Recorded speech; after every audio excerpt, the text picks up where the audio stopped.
नमस्कार दोस्तों, जय जोहार। मैं कौशल तिवारी और बिहनिया संझा में आपका स्वागत है। वो कहते हैं ना कि सत्ता का नशा जब सर चढ़कर बोलता है तो फिर व्यक्ति अपने मूल स्वभाव में आ जाता है। फिर आरएसएस जैसी संस्थाएं लाख दावा करे कि वे संस्कार देती हैं, एक अच्छे व्यक्ति का निर्माण करती है, सब कुछ धरा का धरा रह जाता है जब सत्ता का दंभ सर चढ़कर बोलता है। सवाल सिर्फ उद्योग मंत्री लखनलाल देवांगन के उस बयान का नहीं है जिसमें उन्होंने महिलाओं को फेंकवा देने की बात कही, और न ही सवाल कृषि मंत्री रामविचार नेताम का उस गुस्से का है जो दारू मुर्गा खाकर पैसा खत्म कर दिए हो, बैंक का लोन देना पड़ेगा जैसी बात हो। दरअसल छत्तीसगढ़ में बैठी डबल इंजन की सरकार को लेकर दावा किया जाता है कि यह संघ से संस्कारित सरकार है, लेकिन यदि फेहरिस्त देखें मंत्रियों के करतूतों का तो आप हैरान हो जाएंगे कि किस तरीके से सत्ता का दंभ सर चढ़कर बोल रहा है। बात कहां से शुरू करें? ताजा मामले से शुरू करें जिसमें लखनलाल देवांगन पीड़ित महिलाओं को फेंकवा देने की बात कर रहे हैं। बैंक वाले लोग जाते हैं, शांति से बात करत हन और तुमन के सहयोग करत है शासन प्रशासन। और ज्यादा हेकड़े बड़ी हेड़े पुलिस लगाओ जल्दी, पुलिस लगाओ जल्दी। हाँ फेंकवाएंगे, अच्छा है। जबरदस्ती क्यों नहीं दिला है? या फिर उस पुराने मामले से जो मंत्रियों की करतूतों को समय समय पर उजागर किया। आज हम बात कर रहे हैं उस डबल इंजन की सरकार जो भ्रष्टाचारियों को उल्टा लटकाकर सीधा कर देने के दावे के साथ सत्ता में आई, सबका साथ सबका विकास का वादा करते रही और मोदी की गारंटी के तड़के के साथ सत्ता में आई थी। लेकिन सत्ता में आने के बाद जिस तरीके का खेल हुआ वह कम चौंकाने वाला नहीं है। सवाल सिर्फ बृजमोहन अग्रवाल को किनारे करने की अंदरूनी राजनीति का भी नहीं है। किस तरीके से अपमान किया जाता रहा बृजमोहन अग्रवाल का, यह भी तो लोगों ने देखा है। लेकिन बात हम उस कोरबा से ही शुरू करते हैं जिसके विधायक लखनलाल देवांगन है। तो क्या उन्होंने कद्दावर जैसी अग्रवाल को हराकर मंत्री बन जाने के बाद अपने को सब कुछ सर्वे सर्वा समझ लिया? हालांकि उन्होंने दावा किया है, बयान जारी किया है कि कांग्रेस जबरदस्ती तूल दे रही है उस मामले को। उन्होंने महिलाओं का अपमान नहीं किया है, लेकिन जो वायरल वीडियो सामने आया वह चीख चीख कर कह रहा है कि मंत्री किस तरीके से महिलाओं को कह रहे हैं कि तुम्हारी सारी हेकड़ी निकल जाएगी, फेंकवा देंगे। तो वहीं मौजूद कृषि मंत्री रामविचार नेताम तो महिलाओं पर ही आरोप लगा रहे हैं कि बैंक से लोन लेकर तुमने दारू मुर्गा खाकर पैसा खत्म कर दिया, अब लोन देना पड़ेगा। कौन कौन नेता है इसमें? कौन कौन है? कोई नेता नहीं है, कोई नहीं है ना? कोई नहीं है। रोज ये सब नाटक करे थे, इस तरह से आंदोलन करने से नहीं। हम यहाँ नाटक कर रहे हैं। आप लोग को नाटक दिख रहा है ये सब। हम लोग नाटक कर रहे हैं। आप लोग भूखे नहीं रहते ना, इसलिए आप लोग भूखे नहीं रह जा रहे हैं, इसलिए आप लोग नाटक कर रहे हैं। हम लोग नाटक कर रहे हैं। आराम से यानी किस तरीके से छत्तीसगढ़ में मंत्री खुद अपनी सरकार का छीछा लेदर करने में लगे। यही नहीं, कृषि मंत्री के तो अपने अलग किस्से हैं। कृषि विभाग के, हार्टिकल्चर विभाग के, राकेश अग्रवाल के, किस तरीके से कौन मंत्रालय चला रहा है कहना बेहद मुश्किल हो गया। तो लखनलाल देवांगन के भी अपने पुराने किस्से हैं। वह कांड जिसमें 4-5 लोग गिरफ्तार हुए थे और लखनलाल देवांगन बच गए थे। हम उस पर विस्तार से पूरी चर्चा करेंगे कि किस तरीके का वह घृणित कार्य था जिसमें लखनलाल देवांगन के बच जाने की चर्चा आज भी कोरबा शहर में गूंजती है पुरानी पीढ़ी में। तो और भी तो मंत्री हैं जिनकी वजह से सरकार का छीछा लेदर हो रहा है। शुरुआत कहां से करें?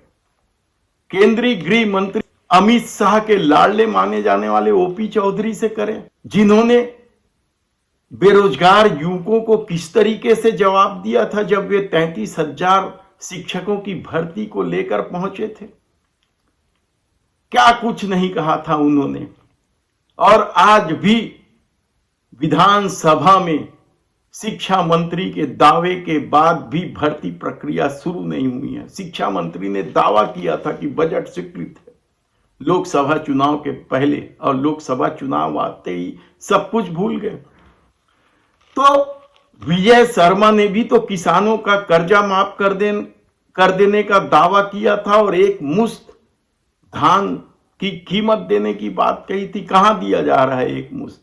और कानून व्यवस्था की स्थिति इस कदर बदतर हो गई है कि कल्पना नहीं की जा सकती। छत्तीसगढ़ शांत प्रदेश में इस तरह से अपराध बढ़ गए हैं, उन्हें हटाने तक की मांग उठ चुकी है। तो टंकराम वर्मा राजस्व मंत्री हैं, उनके ट्रांसफर पोस्टिंग में लेन देन के किस्से किस तरीके से सार्वजनिक हुए थे। तहसीलदार संघ के प्रदेश अध्यक्ष नीलमणि दुबे ने तो सीधे सीधे आरोप लगाया था कि मंत्री बंगले में पैसे की लेन देन हो रही है और उसके बाद ट्रांसफर हो रहे हैं। उसके बाद नीलमणि दुबे पर भी कार्रवाई हुई थी, सस्पेंड कर दिया गया था। तो केदार कश्यप को लेकर भी तो विवाद गहराया था। उनके ओएसडी तिवारी को या उनको किस तरीके से हटाना पड़ा था, उनके भी किस्से हैं। क्या वह छीछा लेदर नहीं हो रही थी तब सरकार की? अरुण साव उप मुख्यमंत्री हैं और जिस तरीके से पीडब्ल्यूडी में घोटालों की खबर आई, जल जीवन मिशन में जिस तरीके से गड़बड़ियां उजागर हुई, उन पर भी कई तरह के आरोप लगे कि किस तरीके से अधिकारियों को बचा रहे हैं। और दोनों ही विभाग में, चाहे पीडब्ल्यूडी हो या पीएचई, दोनों ही विभाग में अधिकारियों, ठेकेदारों और मंत्री बंगले के नेक्सस की कहानी किस तरीके से चर्चा में है। क्या उससे सरकार की छीछा लेदर नहीं हो रही है?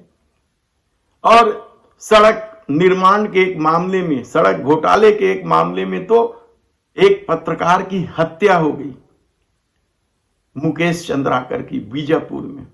और अभी तक पीडब्ल्यूडी के किसी भी अधिकारियों के खिलाफ कोई कार्रवाई नहीं हो रही है। ये कम चौंकाने वाली बात नहीं है। और ऊपर से अब मुकेश चंद्राकर की हत्या क्या नजीर बनते जा रहा है। धमतरी में तो एक महिला पत्रकार वेणु साहू को इसी तरीके से एक भारतीय जनता पार्टी के मंडल अध्यक्ष ने धमकाया। तो सूरजपुर में भी सड़क निर्माण में हो रहे घोटाले को उजागर करने वाले एक पत्रकार को इसी तरीके से ठेकेदार धमकी दे रहे हैं। बकायदा उनका ऑडियो वायरल हो रहा है। कहां हो रही है कार्रवाई, किस पर हो रही है? और क्या ये इससे सरकार की छीछा लेदर नहीं हो रही? एकमात्र महिला मंत्री लक्ष्मी राजवाड़े, उनके विभाग के तो अपने किस्से हैं। महिला एवं बाल विकास विभाग में किस तरीके से सिर्फ एक एजेंसी को काम दिया जाता है, चाहे डोम लगाने का काम हो या बाल विकास विभाग का कोई भी कार्यक्रम हो, उसे लेकर कई बार मंत्री खुद विवादों के घेरे में रही हैं। इसके अलावा एक बड़ा विवाद भी तो था, उनके देवर ने किस तरीके से शराब पीकर हंगामा मचाया था थाने में, और आनंद फानंद में उस पुलिस वाले का ही निलंबन कर दिया गया था, चौकी प्रभारी का। वह किस्सा क्या लोग भूल जाएंगे या भूल गए हैं? ऐसे में जो मुख्यमंत्री हैं विष्णुदेव साय, उनका शिक्षा विभाग भी तो बेहद ही विवादों में है। कल ही हमने आपको बताया कि किस तरीके से अफसरों पर मेहरबानी दिखाई जा रही है और शिक्षकों के ऊपर सितम ढाया जा रहा है। कितने लंबे समय तक संघर्ष करने के बाद बीएड अभ्यर्थियों की नियुक्ति शुरू हुई, जब कोर्ट से फटकार मिला, और एक दो बार नहीं, चार चार बार अवमानना नोटिस के बाद जब कोर्ट ने कड़े तेवर दिखाए, तब कहीं जाकर डीएड अभ्यर्थियों की नियुक्ति शुरू हुई। और बीएड अभ्यर्थी तो लगातार दंडवत होकर शासन से गुहार लगा रहे हैं कि उनकी नौकरी न छीनी जाए। वे नियमानुसार आए हैं। राजपत्र में प्रकाशन होने के बाद शासन की जो प्रक्रिया थी निर्धारित, परीक्षा से लेकर नियुक्ति तक, उसे पूरा करके वे नौकरी में आए थे और बकायदा पढ़ा रहे थे। यानी आप देखिए कि जितने भी लोग हैं, बड़े पद पर बैठे हैं, मंत्री बने हैं, सबके अपने किस्से हैं। किस तरीके से सरकार चल रही है। छत्तीसगढ़ जैसे शांत प्रदेश में यदि माफिया राज लागू किया जा रहा है और उन माफियाओं को समर्थन दिया जा रहा है, चाहे रेत माफिया हो, खनन माफिया हो, खनिज माफिया हो, भू माफिया हो, सब तरफ तो अपराध चौतरफा बढ़े हैं। और उसके बाद भी यदि सत्ता विकास को लेकर अपनी पीठ थपथपाए, तो फिर इसे क्या कहा जाए।